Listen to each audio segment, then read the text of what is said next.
On April 15th, 1947, professional baseball was transformed as Jackie Robinson made his major league debut and became the first African American to break the color barrier in the MLB, causing the beginning of the end of segregation in baseball, paving the way for African Americans after him to achieve their dreams of playing baseball at the highest level and becoming the most influential player to ever play the game.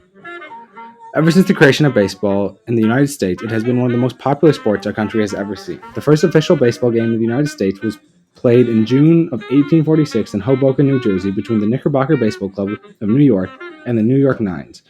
Baseball quickly gained popularity, but one thing existed throughout all of the early years of professional baseball: segregation. The American and National Leagues that had formed Major League Baseball in the early 20th century had an unofficial ban on African Americans joining their ranks.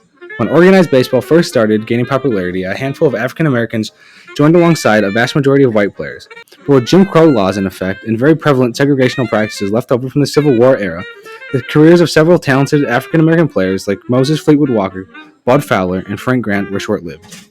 By 1900, unwritten rules and agreements between owners effectively shut all black players out of professional baseball. This led to the founding of the NNNL in 1920 by former pitcher Rube Foster. This was the first of several Negro Leagues that were founded in order to give black players the opportunity to play baseball at a high level. By the 1940s, baseball had been racially segregated throughout most of its existence, but people wanted change, and this is where the debate arose of whether African Americans should be allowed to play in the big leagues. The black press, along with some of their white colleagues, had long been campaigning for the integration of baseball. More and more people began to question the practices of segregation, especially after World War II. The United States military was segregated during the war, but it included the largest number of African American men that had served in the war at that point in history, totaling over 1.2 million. Many people attempted to end segregation in professional baseball, but none were successful until Branch Rickey. Rickey's interest in integrating baseball began very early on in his career, particularly when he worked for the St. Louis Cardinals and witnessed African Americans not being allowed to sit in the grandstand seats. In 1942, Rickey was hired by the Brooklyn Dodgers and immediately began plans to bring black players from the Negro Leagues to the team. The player he selected after scouting many Negro League players was Jackie Robinson. Robinson, a native of Cairo, Georgia, was an outstanding athlete who joined the Kansas City Monarchs of the Negro Leagues in 1945. He played 47 games with the Monarchs that season and earned a spot in the Negro League East-West All-Star Game. Branch Rickey met with Jackie Robinson at the Brooklyn Dodgers office on August 28, 1945. Robinson asked Rickey if he was looking for a player who was afraid to fight back. Rickey responded by saying that he was looking for a player with the guts not to fight back, because he knew that if Robinson were to lash out at a fan who was verbally abusing him, it would give justification for keeping baseball segregated. After a 3-hour meeting, Robinson agreed to Rickey's terms. On October 23, 1945, Jackie Robinson signed a minor league contract with the Montreal Royals, the highest minor league affiliate of the Brooklyn Dodgers. This contract officially ended the segregation of the International League that had lasted since the 1880s. Initially, the selection of Jackie Robinson as the Negro League player who would be the first to play in the major leagues was a bit of a surprise. Many thought that there were more deserving players who were more talented and had played more games in the Negro Leagues. Robinson would soon prove them all wrong. Robinson would spend only one season with the Royals, where he led the team to the International League Championship. His minor league success led him to be called up by the Major League Dodgers for the following season. He needed the approval of the managers of every team. 15 managers voted against letting Robinson play, but Happy Chandler, the commissioner of the MLB, overruled the vote, allowing Robinson to play.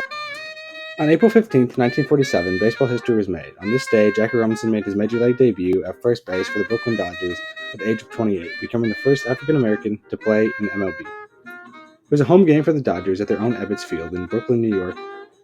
Of the 26,000 fans in attendance that day, 14,000 of them were African American.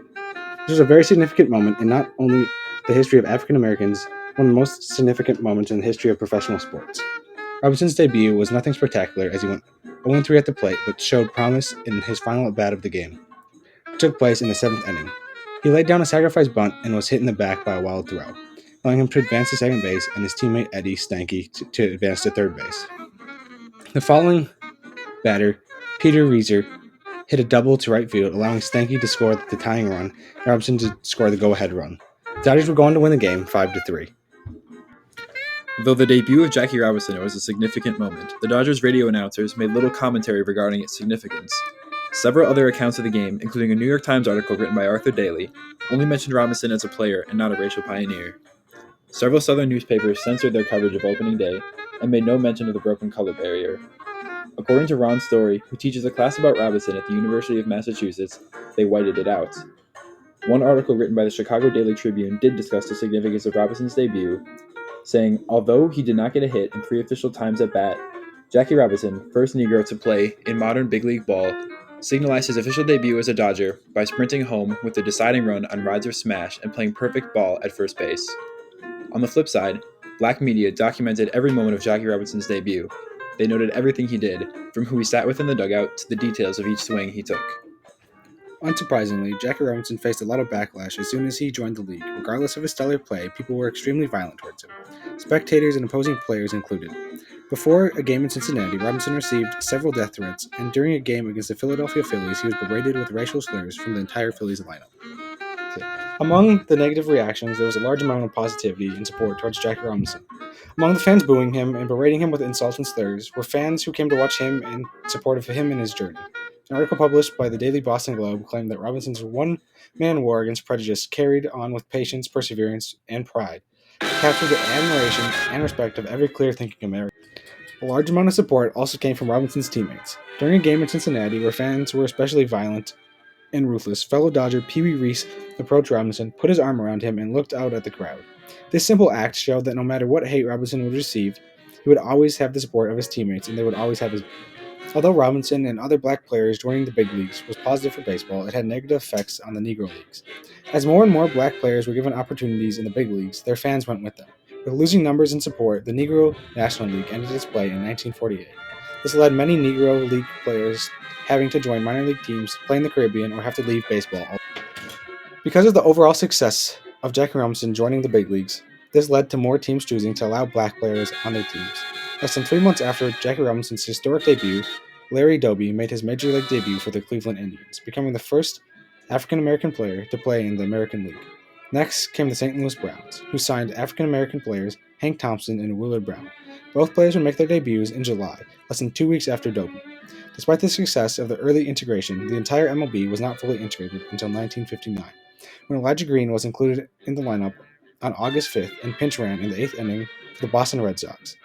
Some teams had quotas or limits on the amount of African Americans they were willing to have on their roster. Jackie Robinson did not have the strongest debut, but his first game was not a sign of how the rest of his career would pan out. He would go on to win National League Rookie of the Year. His career did not slow down after his rookie season, though. Robinson played 10 seasons with the Brooklyn Dodgers, was selected to 7 All-Star games, and was the National League MVP in 1949. He helped the Dodgers win the 1955 World Series, and on July 23, 1962, he became the first black player elected to the National Hall of Fame, but his impact on the game was much larger than his play. Jackie Robinson was a pioneer, a trailblazer, a legend, and the most influential player in the history of baseball, and his legacy still lives on today. The MLB celebrates Jackie Robinson Day every season on April 15th, where every player and coach in Major League Baseball wears Robinson's retired number 42 in honor of his historic career. His story has been remade into several movies and documentaries. Of all the players in the history of professional baseball, it is hard to find someone who made a bigger impact than Jackie Robinson. The integration of professional baseball made it possible for future black players to be able to play in the major leagues. It influenced not only black baseball players, but people of color everywhere, proving that anything is possible when you put your mind towards your goal, no matter who stands in your way. The debut of Jackie Robinson was also an early sign of what was yet to come, the civil rights movement. Without Jackie Robinson and the integration of professional baseball, equality in sports in America would not be the same today.